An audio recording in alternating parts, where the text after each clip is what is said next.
Hello friends, সবাই কেমন আছো? ভালো আছো তো? আমি আছি ভালো। চলো রোজকার মতন কি রান্না করেছি দেখাই।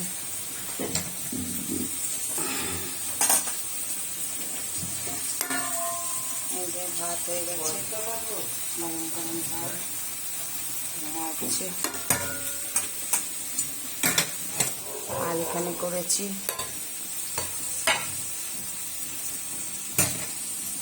অরহর ডাল দিয়ে একদম ঘন ঘন করে ফুলকপির ডাঁটি দিয়ে করেছি।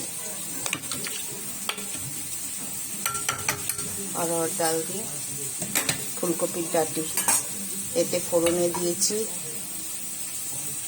শুকনো লঙ্কা, জিরে, তেজপাতা আর একটু হিং, রসুন, একটু পেঁয়াজ কুচি দিয়ে ছোপ লাগিয়েছি। এই হয়েছে, হাতটা একটু ধুয়ে নিই, ডাল লেগে গেছে। আর এখানে হচ্ছে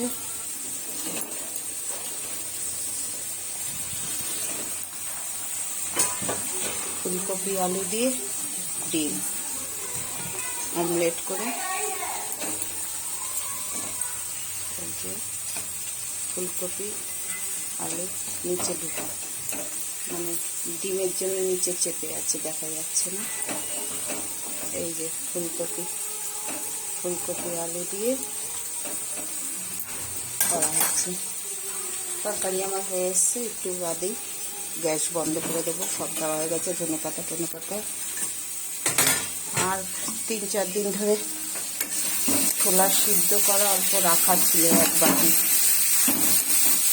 কী করবো ভাবছিলাম, কাঁচা পেঁপেও ছিল না। তারপরে আজকে কী করলাম, মূলো শাক দিয়ে ভাজা করছি।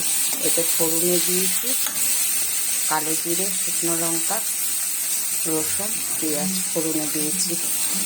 আর তারপরে ছোলাটা দিয়েছি আর শাকটা দিয়ে নুন মিষ্টি দিয়ে ভাজা করছি।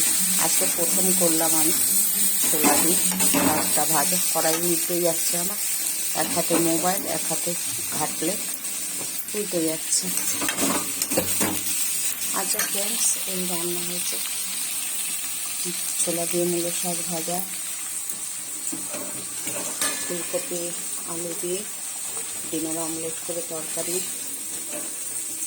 আর এখানে তো আছে অরহর ডাল করেছি ফুলকপির ডাঁটি দিয়ে ভাত। আর এখানে কালকে রাত্রেবেলা ডাল করেছিলাম, অল্প ডাল রাখা আছে, অল্প মেথির শাক ভাজা করেছিলাম, ওই একটু রাখা আছে পরশু দিনের।